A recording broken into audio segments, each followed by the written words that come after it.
Hello students, जय Hind. Students, जैसा कि मैंने आपको कहा था कि मैं फर्स्ट मैराथन आपको करवाऊंगा पूरे 100 क्वेश्चंस की, लेकिन वो 100 क्वेश्चंस मैंने फर्स्ट वीडियो में कंप्लीट नहीं करवा पाए क्योंकि वहाँ पर मैंने कॉन्सेप्ट को बहुत ज़्यादा डिटेल में डिस्कस किया था। कॉन्सेप्ट डिस्कस करना ही ज़रूरी था। अगर आप कॉन्सेप्ट को अगर उस वीडियो में आपने सुन लिया तो आपके ये जो आगामी ये जो मेरी वीडियो आ रही है इसके सारे क्वेश्चंस आप कर दोगे, क्योंकि सारे उसी कॉन्सेप्ट से ही क्वेश्चंस ही बनते हैं और ये सारे क्वेश्चंस प्रीवियस ईयर हैं। ये 2016, 2000 हमारे 19 और 2022 के क्वेश्चंस ओवरऑल इसमें हैं, तो सारे प्रीवियस ईयर हैं। सारा कॉन्सेप्ट आपको वही मिलेगा। इस वीडियो में भी मैं कॉन्सेप्ट को साथ ही साथ डिस्कस करूंगा और आपसे कहना चाहूँगा कि आप लोग वीडियो को लाइक और चैनल को सब्सक्राइब नहीं करते हैं, तो अगर आप पहली बार विजिट कर रहे हैं तो वीडियो को लाइक और चैनल को सब्सक्राइब करने के साथ साथ इसको शेयर भी करें ताकि दूसरे लोग भी हमारे चैनल से जुड़ें और वो भी देख पाएँ कि इस चैनल पर किस प्रकार का कंटेंट दिया जाता है। तो उम्मीद करता हूँ आपने वीडियो को लाइक और चैनल को सब्सक्राइब कर दिया होगा। चलिए फिर वीडियो में आगे बढ़ते हैं। तो देखिए, पहला क्वेश्चन जो हमारा है कि 5वीं अवधि में तत्वों की संख्या होती है, तो इंग्लिश वाले समझ लें। इसमें पूछ रहा है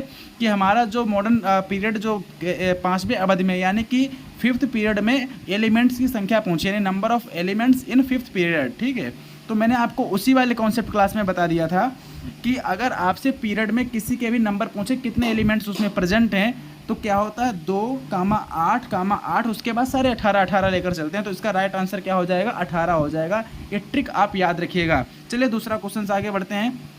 दूसरा क्वेश्चन से अगर बात करें, कह रहा है निम्न तत्वों को बढ़ती परमाणु ऊर्जा के क्रमानुसार इसमें देखिए, इंग्लिश वाले समझ लीजिएगा। इसमें कह रहा है जो हमारी एटॉमिक रेडियाई है उसके इंक्रीजिंग ऑर्डर में सबको अरेंज करना है। इंग्लिश का मैं एक्सप्लेनेशन कर रहा हूँ, इंग्लिश वाले समझते रहिएगा और हिंदी में तो क्वेश्चन लिखा ही लिखा है। देखिए, तो इसका आंसर क्या हो जाएगा?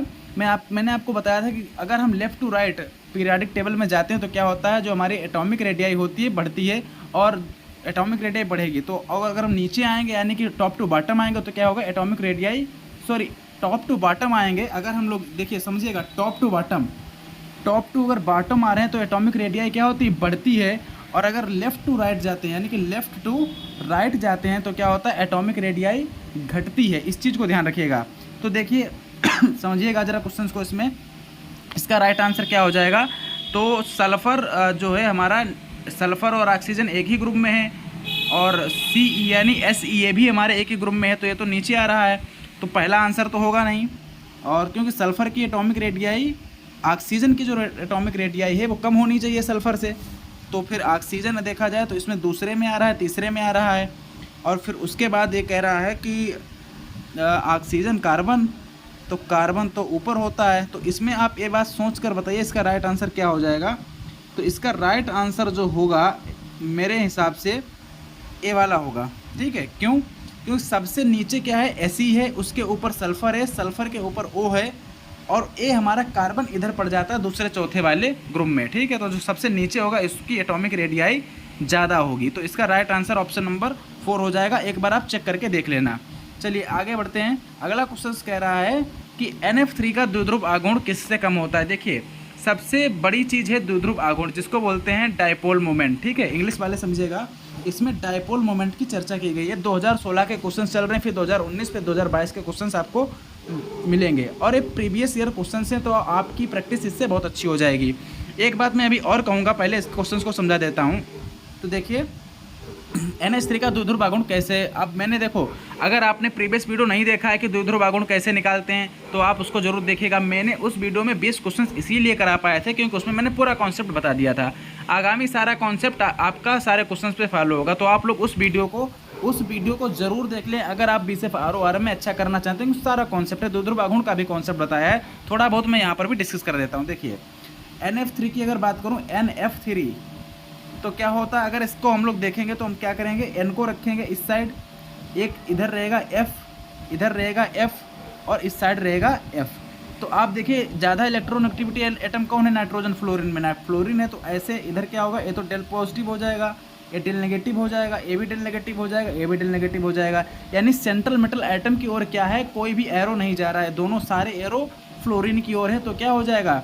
इस पर जो म्यू का आएगा, ये म्यू जो आएगा वो 0 के बराबर एक तरीके से मैं कहूँ सारे अलग जा रहे हैं, तो एक तरीके से मैं कहूँ 0 भी हो सकता है। ठीक है, किससे कम होता है? वैसे इलेक्ट्रोनेगेटिविटी एटम फ्लोरीन है, तो एक इधर सारे, तो मैं कह सकता हूँ म्यू इसका 0 हो जाएगा, यानी कि इसका द्विध्रुव आघूर्ण एक तरीके से बहुत ही कम होगा। लेकिन किससे कम होगा? तो एक ऑर्डर आप याद करके रखिएगा कि सबसे ज़्यादा ध्रुव गुण होता है H2O का, फिर उसके बाद NH3 का, और फिर उसके बाद होता है NF3 का। ठीक है, NF3 का ध्रुव गुण होता है। आप जरा NH3 का देख लेते हैं कैसे निकालते हैं। तो N को तो बीच में रखते हैं, एक तरफ आता है H, एक तरफ आता है H, और इधर भी आता है H। तो इधर जो एरो बनेगा, इलेक्ट्रोनेगेटिविटी एटम कौन है, मतलब ज़्यादा विद्युत ऋणात्मकता तत्व कौन है? नाइट्रोजन है। तो इधर एरो बनेगा, यानी इसका जो होगा ज़्यादा होगा। लेकिन इससे भी ज़्यादा किसका होता है? जल का होता है। तो आप इस बात को ध्यान रखिएगा कि सबसे ज़्यादा जल का होता है ध्रुव गुण, उसके बाद में हमारा NH3 का, उसके बाद में NF3 का। यहीं से क्वेश्चंस आपके बनेंगे।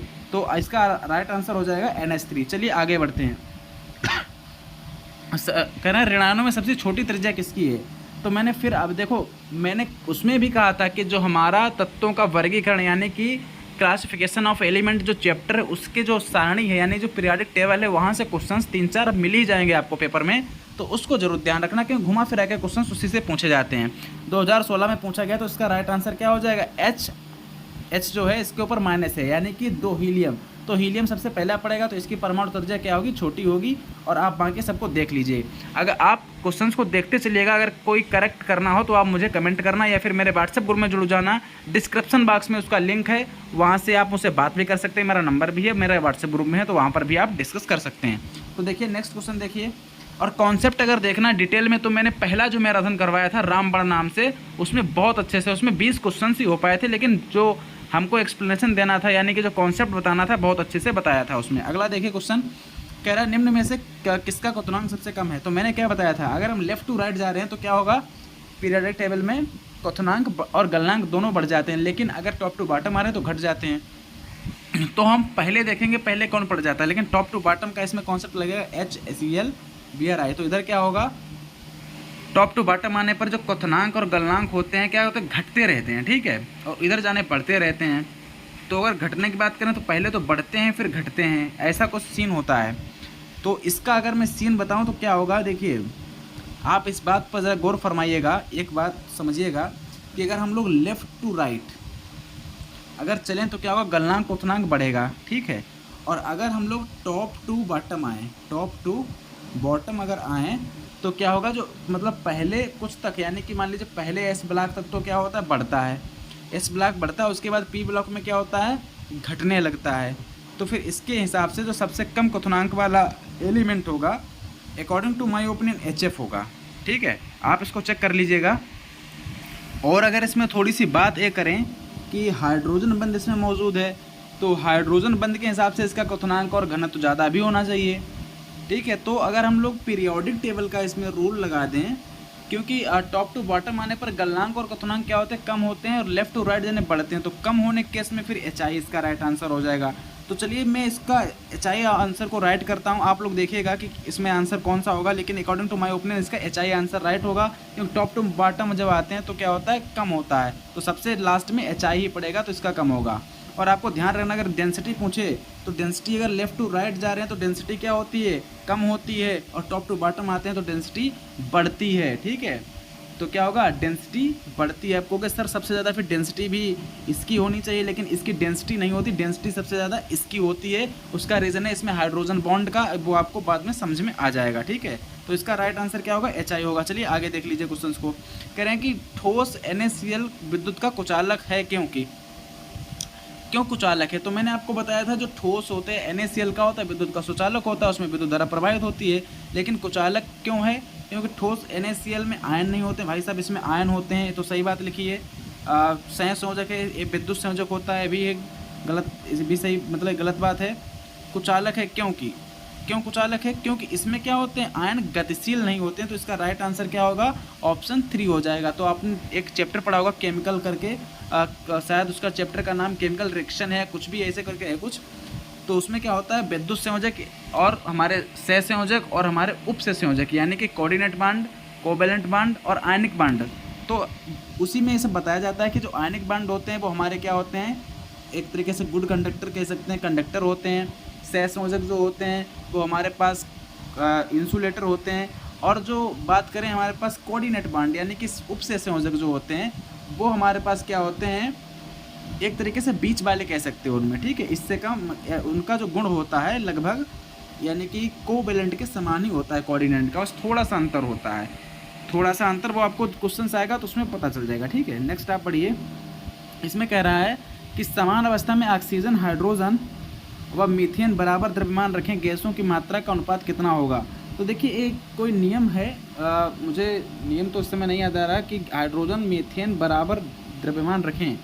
तो गे लुसेक का एक नियम आता है, गे लुसेक, उसमें निश्चित ताप और दाब पर क्या होता है, जो गैस का मात्रा होती है वो गैसों के बीच जो आयतन, गैसों के बीच जो अनुपात होता है वो नियत होता है। तो गैसों के बीच अगर अनुपात नियत करेंगे तो अनुपात इसी में सबके नियत है, बराबर बराबर है, तो इसका राइट आंसर यही हो जाएगा। एक बार क्वेश्चन को और पढ़िएगा कि ऑक्सीजन, हाइड्रोजन व मीथेन द्रव्यमान बराबर है, तो द्रव्यमान बराबर है तो गैसों का अनुपात क्या होगा, तो गे-लुसेक का नियम ही काम करेगा, यहाँ पर यही राइट आंसर आएगा। नेक्स्ट आप पढ़िए।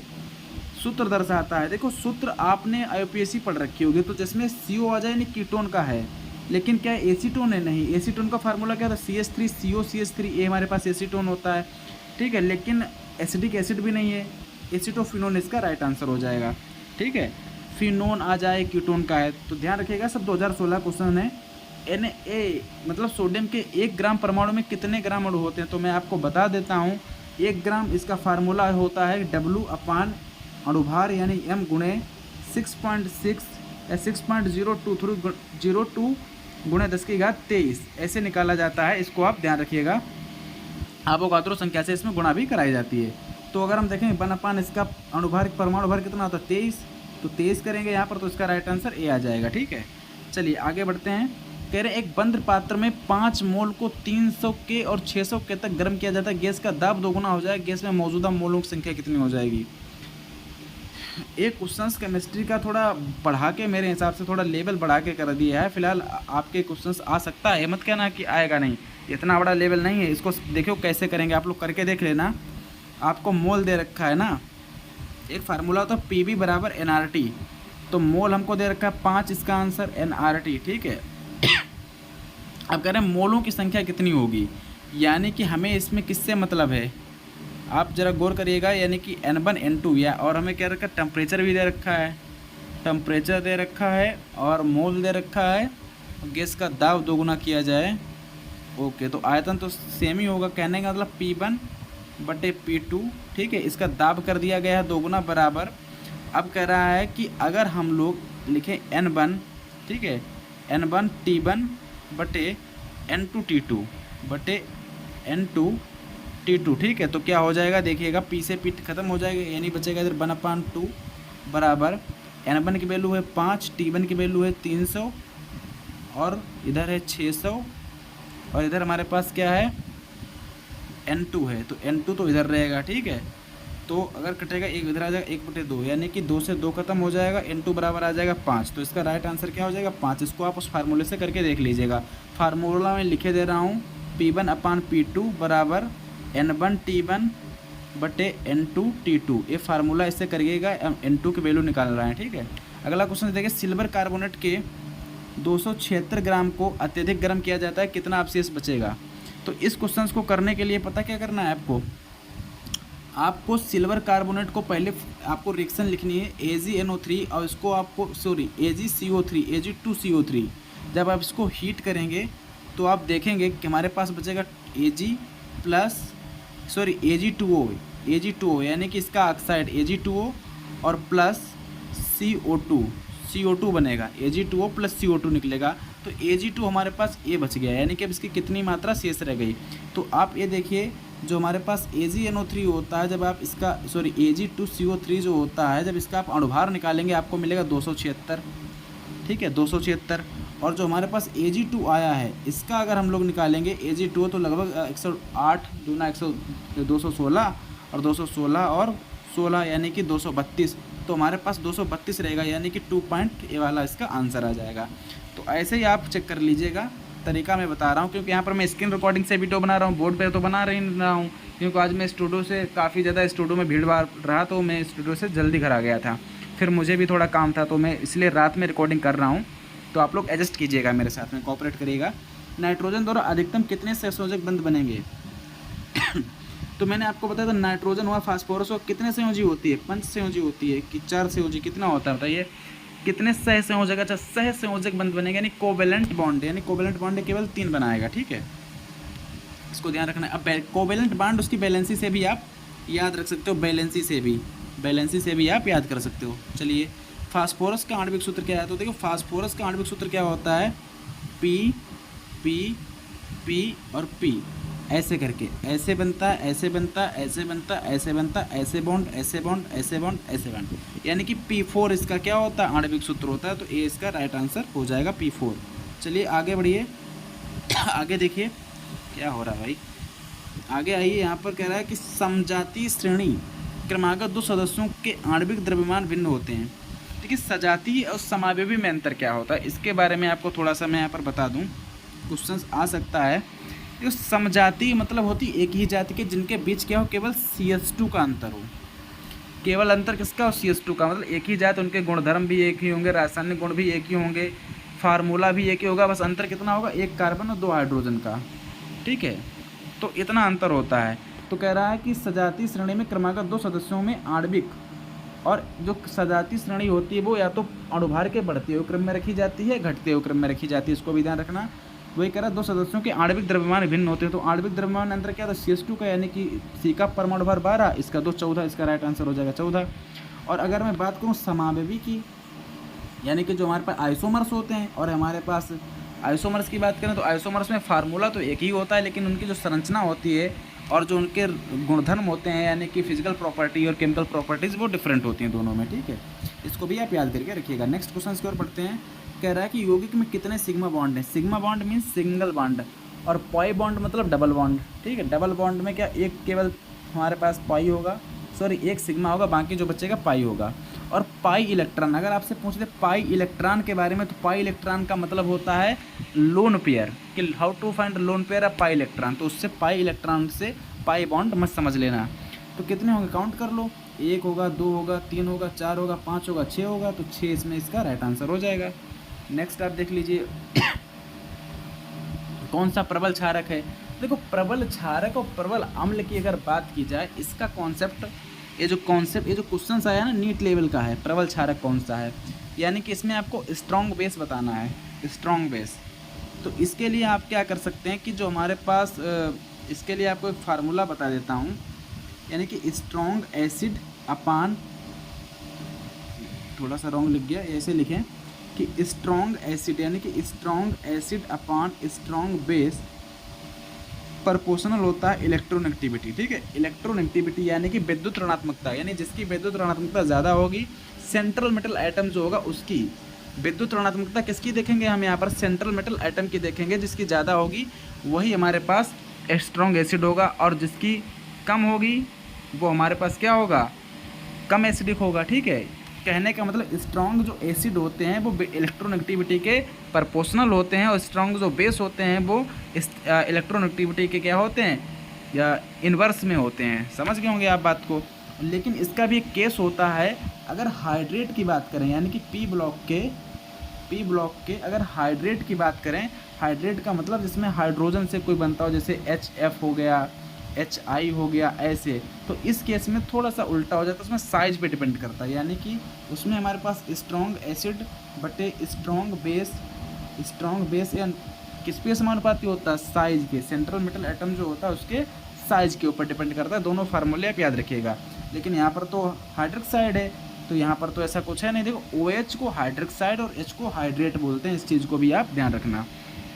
कौन सा प्रबल क्षारक होगा, तो देख लीजिए सेंट्रल मेटल एटम को लीजिए, यहाँ पर मैं ऑक्सीजन ले रहा हूँ, यहाँ पर आप नाइट्रोजन ले लीजिए, यहाँ पर फ्लोरीन ले लीजिए।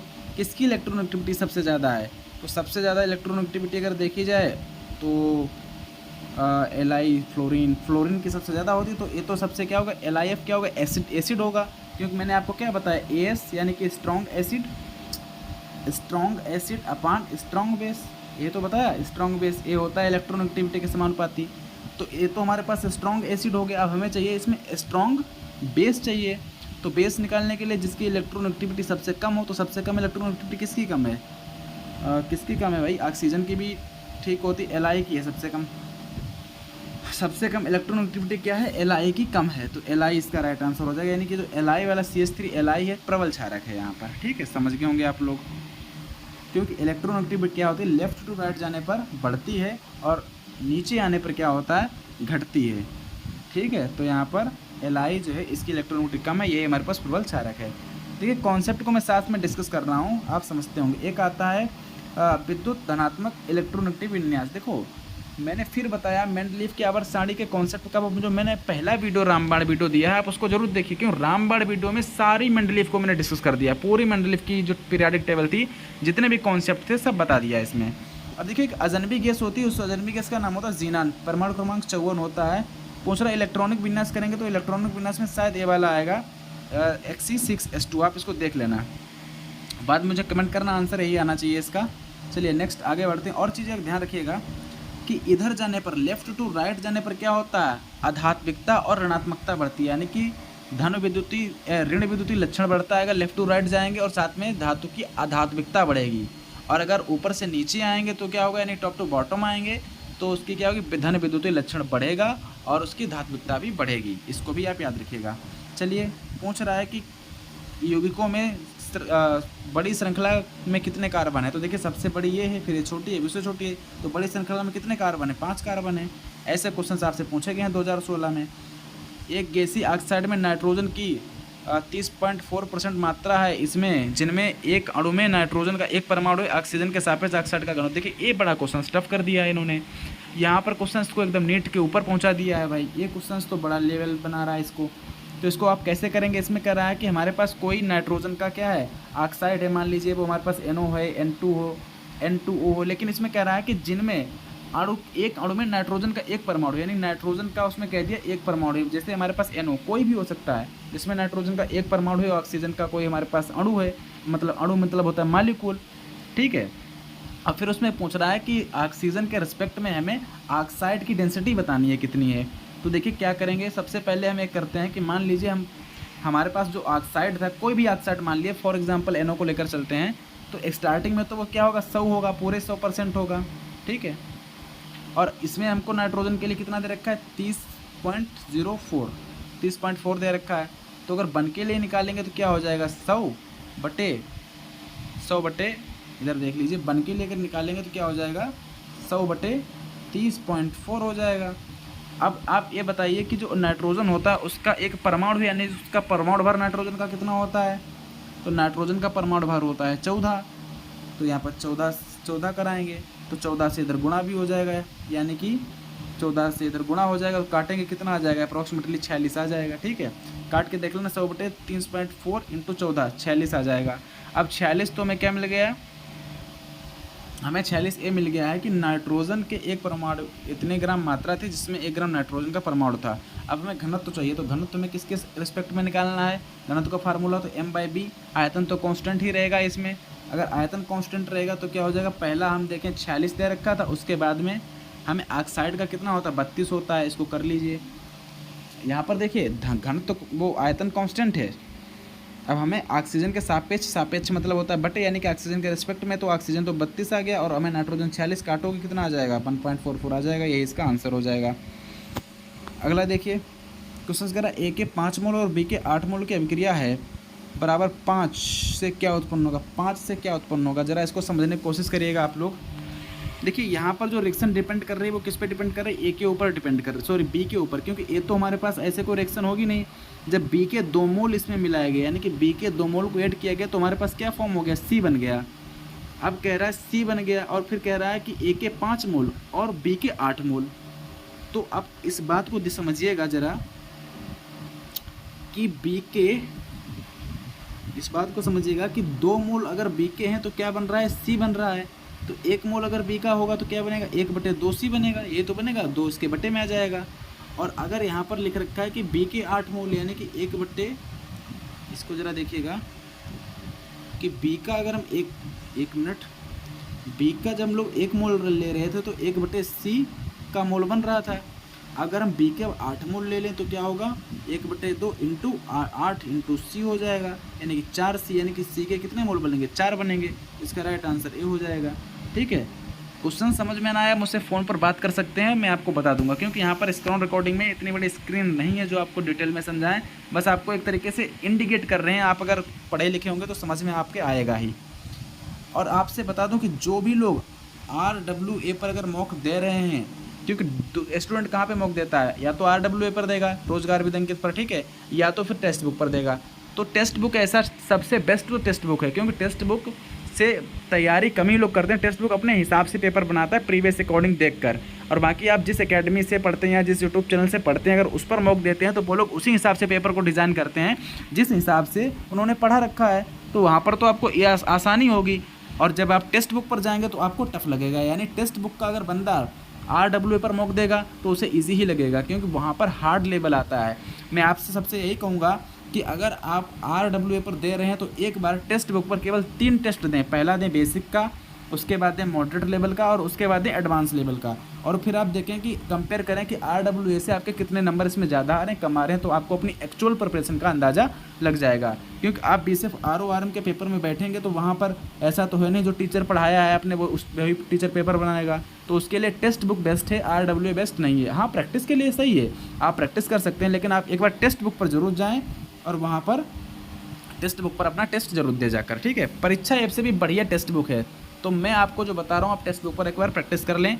अगर आप उस पर पास नहीं आपके पास है तो आप उसको जब नए नंबर से लॉगिन करेंगे तो आपको 1 या 2 टेस्ट फ्री मिल जाएंगे आपको लगाने के लिए। तो देखिए इस क्वेश्चन को आप देखिए कि 18 ग्राम H2O को 3 एम्पीयर विद्युत अपघटन के करने पर कितना समय लगेगा। देखिए ये भी क्वेश्चन ज़्यादा बड़ा नहीं है, लेकिन थोड़ा सा कन्फ्यूज कर रहा है।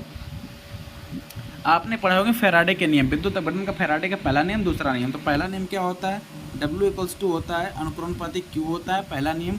दूसरा नियम होता है W अनुक्रमणपाती E होता है। ये फैराडे के 2-3 नियम होते हैं विद्युत अपघटन, यानी कि इलेक्ट्रोकेमिस्ट्री जो चैप्टर है उसमें आपको पढ़ने को मिलेगा, तो उसी से लगेगा। लेकिन कह रहा 18 ग्राम H2O, एक बार आप H2O को अपघटित करिए, देखें क्या बन रहा है। अपघटित का मतलब होता है उसको एक तरीके से तोड़ना। जब तोड़ेंगे तो क्या बनेगा, H2 बनेगा और साथ में बनेगा O2, H2O2 बनेगा। तो 2 इधर बढ़ाना पड़ेगा हमको, 2 इधर बढ़ाना पड़ेगा, यानी कि H2O के 2 मोल का क्या होगा, अपघटन होगा, ठीक है। तो अब कर लीजिए, हमारे पास 18 ग्राम क्या था, W की जो वैल्यू थी उसको एक बार चेक करते हैं। तो फार्मूला आपको बता रखा है कि W बराबर हमें करना है, तो W बराबर क्या होता है, अनुक्रमणपाती Q होता है। इसको IT लिख सकते हैं कि नहीं लिख सकते हैं। तो W अगर चेक करें, W बराबर होता है, W को अगर लिखेंगे इसका मीनिंग ये होता है कि हम लोग यहाँ पर ऐसे लिखेंगे 18, जो कि हमको W दे रखा है ग्राम, और इसके नीचे M यानी इसका अणुभार भी। तो H2O का अणुभार कितना होता है, 18 होता है, कट के बन आ गया। लेकिन ये तो बन आ गया, लेकिन इसके 2 मोल अपघटित, यहाँ पर तो H2O लिखा है, लेकिन जब इसको अपघटित करते हैं तो इसके 2 मोल हो जाते हैं, यानी इसमें 2 से गुणा भी करना पड़ेगा। तो यानी कि जो मोलों की संख्या निकलेगी, यानी कि 2 मोल आएंगे ना।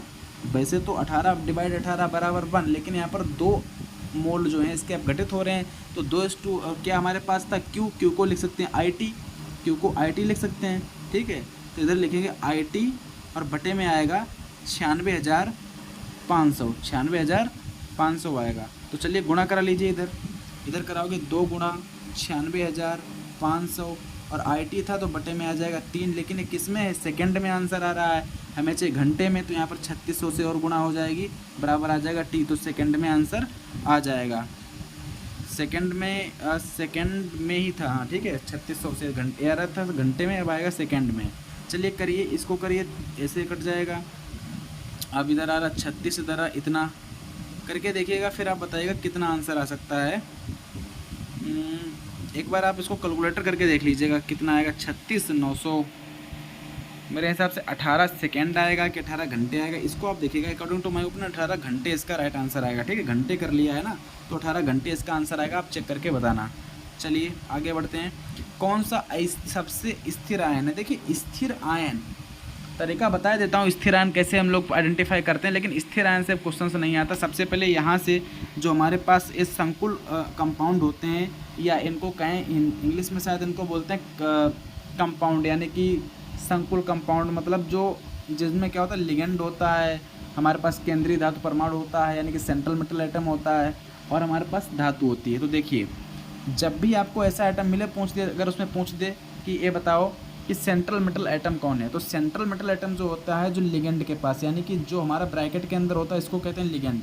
तो जो ब्रैकेट के अंदर है इसे कहेंगे लिगेंड। अभी सीआरपीएफ का एग्ज़ाम हुआ था एएसआई का, उसमें ऐसा क्वेश्चन आया था। और जो सेंट्रल लिगेंड के पास में जो मेटल होता है इसको कहते हैं सेंट्रल मेटल एटम में CMA। और इसके जो बाहर होता है वो हमारी धातु कहलाती है, यानी वो हमारी सिंपल मेटल कहलाती है। तो इसको ध्यान रखना, इस चीज़ को आप याद रखिएगा। बाकी ये जो स्थिर आयन है और जो अस्थिर आयन उसका कॉन्सेप्ट आपको जानने की ज़रूरत नहीं, लेकिन ये ध्यान रखिएगा कि Fe के ऊपर ट्रिपल पॉजिटिव है तो इसके ऊपर ट्रिपल पॉजिटिव 0 हो जाएगा। यहाँ पर 0 नहीं हो रहा तो सबसे स्थिर क्या होगा, यही होगा जिसकी संयोजकता पूरी 0 आ जाए। पर ऐसा क्वेश्चन आपके एग्जाम में अब नहीं आने वाला है। चलिए पाई इलेक्ट्रॉन, मैंने कहा था पाई इलेक्ट्रॉन पहुँचते तो बॉन्ड से मत कन्फ्यूज हो जाना। पाई इलेक्ट्रॉन का मतलब है लोन पेयर। पाई इलेक्ट्रॉन का मतलब क्या है, लोन पेयर, यानी कि लोन पेयर को शायद लोन पेयर ही कहते होंगे हिंदी में, ठीक है। चलिए आगे बताता हूँ कितने। अब देखिए आप बेंजीन की रिंग आपने देखी होगी, बेंजीन की रिंग ऐसे करके, एक ऐसे होता है, एक ऐसे होता है और एक ऐसे होता है। तो बेंजीन की रिंग में अगर लोन पेयर आपको पता करना है तो कैसे करेंगे, देखिए जहाँ पे डंडा लगा तो यहाँ पर 2 लोन पेयर होता है, 2 लोन पेयर, यहाँ पर भी 2 लोन पेयर और इधर भी 2 लोन पेयर, यानी 2 2 4 तो 6 होते हैं। और अगर ऊपर कहीं माइनस चिन्ह अगर ऐसे लगा दिया जाए तो 2 इसके भी हो जाते हैं, तो 8 हो जाते हैं ओवरऑल लोन पेयर, ठीक है। लेकिन इसमें देखिए, इसमें क्या है, माइनस तो नहीं लगा तो 2 इधर लोन पेयर, 2 इधर और 2 इधर, यानी 6 तो लोन पेयर ऐसे ही हो गए। अब अगर यहाँ पर ये जो लगा रखा है, अगर यहाँ पर माइनस है ब्रैकेट के अंदर है तो यहाँ पर 8 हो जाएंगे। तो अगर ऐसा दे रखा है तो आप इसका राइट आंसर 6 ही लगाएंगे कि यहाँ पर हो सकता है कोई परमाणु हो, तो इसका राइट आंसर 6 हो जाएगा। चलिए आगे बढ़ते हैं। पूछ रहा है कि अम्लीय सामर्थ्य को बढ़ते हुए क्रम में, देखिए अम्लीय सामर्थ्य मैंने क्या बताया था, सेंट्रल मेटल एटम है उसकी आप इलेक्ट्रॉननेगेटिविटी चेक कर लीजिए। तो इसमें सबसे ज़्यादा कौन ऑक्सीजन होगा इसमें, तो ऑक्सीजन पहला आएगा, यानी कि इसका आंसर आ जाएगा सबसे ज़्यादा अम्लीय। मैंने क्या बताया था, मैंने बताया था ASA/S20 समानुपाती किसके होता है, इलेक्ट्रॉननेगेटिविटी यानी कि विद्युत ऋणात्मकता के। और जब हमारा हाइड्रेट का केस बनेगा P ब्लॉक का तो उसमें साइज के समानुपाती हो जाएगा, करें। तो अब आपको करवाएंगे 2019 के जो क्वेश्चंस आए थे उस पर हम आपको बात करवाएंगे 2019 में कैसे कैसे क्वेश्चंस हमारे बीएसएफ आरओआर में पूछे गए थे। तो देखिए लगभग अभी हो चुके हैं 25 क्वेश्चंस हो चुके हैं, लगभग इसमें 50 से 60 क्वेश्चंस इसमें हो जाएंगे, 20 उसमें, यानी कि 80 कॉन्सेप्ट जो हैं उनका सारा कॉन्सेप्ट आपका हो चुका है। और कॉन्सेप्ट अगर मेन कॉन्सेप्ट की बात करें तो जो रामबाण वाली वीडियो थी उसी वीडियो में मैंने पूरा कॉन्सेप्ट डिस्कस कर दिया था, केवल 20 क्वेश्चन को लेकर ही पूरा कॉन्सेप्ट। तो आप उस वीडियो को ज़रूर बात कीजिएगा। उसका लिंक अगर आपको डिस्क्रिप्शन बॉक्स में नहीं मिलता है तो आप मेरा जाकर वीडियो में जाइएगा, वीडियो क्लिक करिएगा तो वो दूसरे या तीसरे पर मिल जाएगा। वो वीडियो रामबाण का थंबनेल लगा है, उसको आप ज़रूर देखिएगा। चलिए कॉन्सेप्ट देख लीजिए, इसका भी कॉन्सेप्ट मैंने बताया था। कह रहा यूरेनियम 238 नाभिक 2 समान भागों में विभाजित हो जाता है, उत्पादित नाभिक 2 नाभिक क्या होंगे। देखिए दोनों नाभिक क्या होते हैं, स्टेबल होते हैं। दोनों नाभिक स्टेबल कैसे होते हैं, जब हम यूरेनियम को डालते हैं मतलब तोड़ते हैं तो क्या होता है, यूरेनियम किस में टूटता है, यूरेनियम टूटता है हमारे पास बैरियम में और शायद क्रिप्टॉन में टूटता है, क्रिप्टॉन वगैरह KR में, क्रिप्टॉन वगैरह में टूटता है। तो जो नाभिक उत्पादित होते हैं क्या होते हैं, स्टेबल होते हैं। क्यों होते हैं, देखिए अच्छा स्टेबल और रेडियोधर्मी में आपको बता दूं, कोई अगर आपको एलिमेंट पहचानना है कि वो रेडियोधर्मी है या स्थिर है या अस्थिर है, तो अस्थिर का मतलब होता है कि जैसे हमारा लिखा है 11, क्या हो जाता है बार बार, अगर हमें पहचानना है कि हमारे पास कोई एलिमेंट जो है वो जैसे कि 11 है, Na है और 23 ऐसे लिखा है, तो ये हमारे पास क्या है, रेडियो एक्टिव है, या कहें रेडियो एक्टिव को अस्थिर भी कहते हैं, अस्थिर, कहीं ना कहीं अस्थिर भी कहा जाता है। स्थिर मतलब क्या होता है, स्टेबल होता है, यानी जो स्टेबल नहीं होता है वो क्या होता है, रेडियोधर्मी भी उसको कह सकते हैं। तो देखिएगा अगर हमारे पास प्रोटॉनों की संख्या न्यूट्रॉनों की संख्या के बराबर हो जाए तो क्या होता है, वो स्टेबल होता है। और अगर प्रोटॉनों की संख्या न्यूट्रॉनों की संख्या के बराबर नहीं है तो वो क्या होता है, रेडियोधर्मी की कैटेगरी में आ जाता है, कैटेगरी में आ जाता है। क्योंकि रेडियो एक्टिव एलिमेंट नहीं होता है, कैटेगरी में आ जाता है, उसको हम लोग अस्थिर कहते हैं, यानी कि नॉन स्टेबल कहते हैं, अनस्टेबल कहते हैं, अनस्टेबल, ठीक है, अनस्टेबल बोलते हैं। अगर हमारे पास प्रोटॉनों की संख्या न्यूट्रॉनों की संख्या के बराबर नहीं है तो वो अनस्टेबल है। लीड लगाकर सुन लेना है मेरी बात को, आपके समझ में आ जाएगा। चलिए आगे बढ़ते हैं। और ये तो आपको पता है कि संभारिक किसे कहते हैं, ठीक है, संभारिक का मतलब जिसका भार समान हो, समस्थानिक पता है जिसका परमाणु क्रमांक समान हो, स्थिर और रेडियोधर्मी मैंने बता दिया। चलिए आगे बढ़िए। हाइड्रोजन गर्म होने पर कम नहीं करेगा, इस क्वेश्चन को मैंने पहले भी करा रखा है। हाइड्रोजन गर्म होने पर कम नहीं करेगा, ये हमारे इलेक्ट्रोकेमिस्ट्री चैप्टर है, उससे आप समझ जाएंगे L2O3, ठीक है। हाइड्रोजन गर्म होने पर कम नहीं करेगा, क्योंकि हाइड्रोजन के ऊपर जो इसमें कौन सी विद्युत रासायनिक श्रेणी पड़ी होगी आपने, विद्युत रासायनिक श्रेणी, तो आपने देखा हाइड्रोजन के ऊपर आपको एल्युमिनियम स्थित है, कॉपर नीचे है, ठीक है। और जो हमारे पास हाइड्रोजन के ऊपर Fe भी है, लेकिन वो उससे सबसे ज़्यादा ऊपर कौन है, एल्युमिनियम है, तो इसीलिए इसका राइट आंसर एल्युमिनियम हो जाएगा। चलिए आगे बढ़िए। एल्युमिनियम की सतह अक्सर एल्डोनाइज्ड होती है, इसका अर्थ निम्न में से किसके परत का निक्षेपण है। एल्युमिनियम के ऊपर किसके परत चढ़ाई जाती है, एक क्वेश्चन कह रहा है, तो एल्युमिनियम के ऊपर सदैव एल्युमिनियम ऑक्साइड की परत चढ़ी होती है। इसका भी कॉन्सेप्ट मैंने साथ बता रखा है। अच्छा ये बताइए, जो परत मेरे पास जो विद्युत रासायनिक श्रेणी होती है उसमें हाइड्रोजन का मानक इलेक्ट्रोड विभव कितना होता है, 0। तो हम आपको कहेंगे कि हम किसी धातु के ऊपर अगर किसी अन्य धातु की परत चढ़ा रहे हैं उसको सुरक्षित करने के लिए, तो उसी धातु की परत चढ़ाई जाती है। जैसे जिंक है, जिंक का मानक इलेक्ट्रोड विभव कुछ ना कुछ होता होगा, तो इसके ऊपर अगर हम किसी धातु की परत चढ़ाएंगे, जैसे मान लीजिए आयरन है, आयरन के ऊपर हम जिंक धातु की परत क्यों चढ़ाते हैं, क्योंकि जिंक धातु का इलेक्ट्रोड विभव Fe से ज़्यादा होता है।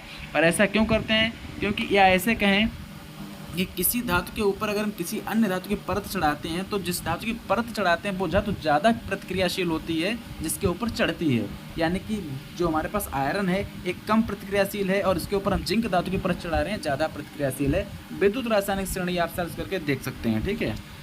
चलिए, एथिल अल्कोहल के सोडियम लवण के जलीय विलयन को संभावित उपस्थिति के साथ इसका राइट आंसर कर लेना। एथिल अल्कोहल और सोडियम लवण जो भी जितने भी लवण होते हैं इनके pH मान 7 ही होता है, ये सब उदासीन होते हैं, ठीक है। और आप ध्यान रखिएगा, अगर हमारे पास मैं अगर बात कर लूँ जैसे कि प्रबल एसिड है, यानी कि स्ट्रॉन्ग एसिड और प्लस स्ट्रॉन्ग बेस आपस में क्रिया करेंगे तो क्या होगा, एक लवण बनेगा, ठीक है, उसमें एक लवण बन जाएगा, क्योंकि वो प्रबल है, प्रबल यानी कि जिसको बोल सकते तटस्थ लवण बनता है, ठीक है। और अगर हमारे पास दुर्बल और दुर्बल क्षार हैं तो फिर क्या होगा, वो रिएक्शन ही कंप्लीट नहीं होगी, ऐसे कह सकते हो, क्योंकि उसमें कुछ अनुभव ही नहीं रहेगा। उसमें हमारे पास लवण भी मतलब अम्ल भी बन सकता है और क्षार भी बन सकता है। इस क्वेश्चन को आप देखिएगा कि एक तो M है, परमाणु क्रमांक 19 है, परमाणु संख्या 9 है, इसका आयन क्या हो जाएगा, चलिए बताइए। 9 का 19 हमारे पास कितना, 9 पर कौन होता है पहले ये बताइए। 9 पर फ्लोरीन होता है, तो फ्लोरीन ये होगा इसका राइट आंसर, -1। फ्लोरीन के ऊपर चार्ज -1 होता है। अगला देख लीजिए, OF2 में ऑक्सीजन में कौन सी ऑक्सीकरण अवस्था है, तो ये 2 एक ऑक्सीकरण अवस्था कैसे निकालते हैं, जैसे OF2 है, ठीक है, हमने ऑक्सीजन को यहाँ पर X मान लिया। अब F के ऊपर कितना चार्ज होता है, -1, तो -1 प्लस लगाया बीच में, -1 इधर 2 से गुणा करा दिया। अगर ऊपर कोई चार्ज नहीं है तो 0, अगर यहाँ पर कोई चार्ज दे रखा तो बराबर में चार्ज नहीं तो 0, तो x बराबर क्या हो जाएगा, 2 गुणे -1 -2 बराबर इधर आ जाएगा 2। तो ऐसे निकल के आती है ऑक्सीकरण अवस्था, इसके बारे में भी आपको पता होगा। इसको ऑक्सीडेशन स्टेट भी कहते हैं इंग्लिश में।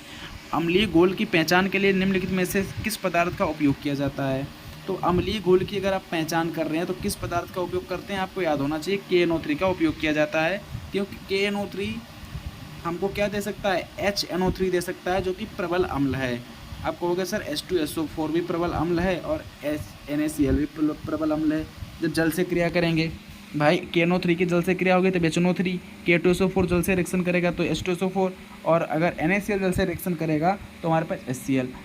लेकिन अम्लीय घोल की पहचान करने के लिए निम्नलिखित किस पदार्थ का प्रयोग किया जाता है, वो ज़्यादातर KNO3 का किया जाता है, क्योंकि हमारे पास जो H2SO4 होता है ये बहुत खतरनाक होता है, HCl भी थोड़ा जहरीले टाइप में होता है, इसीलिए हम लोग KNO3 का यूज़ करते हैं। नेक्स्ट क्वेश्चन आप देखिए, बैटरी में जो भरा जाता है वो H2SO4 भरा जाता है, इसको तेजाब भी कहते हैं, ठीक है, इसको ध्यान रखना, इसीलिए इसका उपयोग करना थोड़ा कठिन होता है। चलिए, हेक्सेन से इथेन किस प्रक्रिया से प्राप्त किया जाता है, क्रैकिंग प्रक्रिया। आप देखो कैसे, मैं आपको बताऊं, जो हेक्सेन है यानी कि C6H12 और यानी C14 यानी कि हेक्सेन C6H14 हेक्सेन से इथेन बनाना है, इथेन मेथेन कहने की C2H4 बनाना है। तो इसको क्रैक करेंगे, तोड़ेंगे। क्रैक मतलब क्या होता है, तोड़ना, जो क्रैकिंग अभिक्रिया, इसीलिए इसको कहा जाता है। चलिए, एक लोहे उत्प्रेरक की मौजूदगी में बेंजीन किससे उत्पादित करने के लिए क्लोरीन के साथ अभिक्रिया करता है। क्लोरीन, अगर देखिए क्लोरीन के साथ अभिक्रिया हो रही है तो क्लोरोबेंजीन, अगर बेंजीन क्लोरीन के साथ रिएक्शन करेगी तो क्लोरोबेंजीन ही बनेगी। लोह उत्प्रेरक की उपस्थिति में बेंजीन अगर क्लोरीन के साथ रिएक्शन करती है तो क्लोरोबेंजीन बनती है, जिसका अगर बेंजीन अगर इसका वो हम लोग स्ट्रक्चर बनाए तो ऐसे बेंजीन के यहाँ पर जीरो भी बना दिया जाता है, यहाँ पर Cl लगा दिया जाता है ऊपर, तो क्या था क्लोरोबेंजीन। अगला देखिए रासायनिक तत्वों में निम्नलिखित में से कौन सा समुच्चय समान आवर्त का है। समान आवर्त मतलब इस आवर्त में हो और समान वर्ग मतलब इसमें हो, यानी कि वर्ग का जो मतलब होता है वो होता है हमारा ग्रुप से। अब पूछ रहा समान आवर्त में है, तो समान आवर्त में कौन कौन से, ये तो हमारे ग्रुप के हैं, ये भी ग्रुप के हैं। और अगर देखा जाए समान आवर्त में तो जिंक और निकिल, या फिर बोल दें MgNaCu, तो फिर MgNaCu ये आंसर हो सकता है, MgNaCu। ठीक है, निकिल कापर ये तो फिर समान ग्रुप में नहीं लगेंगे, निकिल 28 से सॉरी यही आंसर आएगा, ऑप्शन नंबर बी आएगा।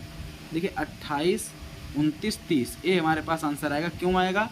क्योंकि जो पीरियड में होता है वो नंबर चलता है, यानी कि 1 2 3 4 5 यानी क्रमिक में चलता है पीरियड में। और ग्रुप में क्या होता है, पहले 2 फिर उसमें 8 फिर 8 फिर 18 ऐसे जोड़कर, पहले 2 8 जोड़ोगे 10 फिर जोड़ोगे 18 फिर जोड़ोगे 18 8 फिर जोड़ोगे 18 36 फिर जोड़ोगे 18 54 और फिर जोड़ोगे 32, ऐसे करके चलता है। इस क्रम को मैंने देखो रामबाण वीडियो देखिए, सारा कॉन्सेप्ट आपके समझ में आएगा। चलिए निम्नलिखित में से कौन सी धातु पारद मिश्रण नहीं बनाती है। तो आयरन कभी पारद मिश्रण नहीं बनाता। पारद का मतलब होता है अमलगम बनाना। NaHg सोडियम अमलगम होता है, कापर अमलगम होता है, लेकिन लोहे का अमलगम नहीं बनता है। ठीक है, अमलगम का मतलब होता है कि हमारे पास Hg के साथ कोई अन्य धातु रिएक्शन कर लेती है तो उसके अमलगम कहते हैं, पारद भी कहा जाता है। निम्नलिखित में से कौन सा संकेतन एक समस्थानिक का प्रतिनिधित्व करता है। समस्थानिक, तो कार्बन के समस्थानिक आपके नहीं पढ़े, बहुत सारे होते हैं।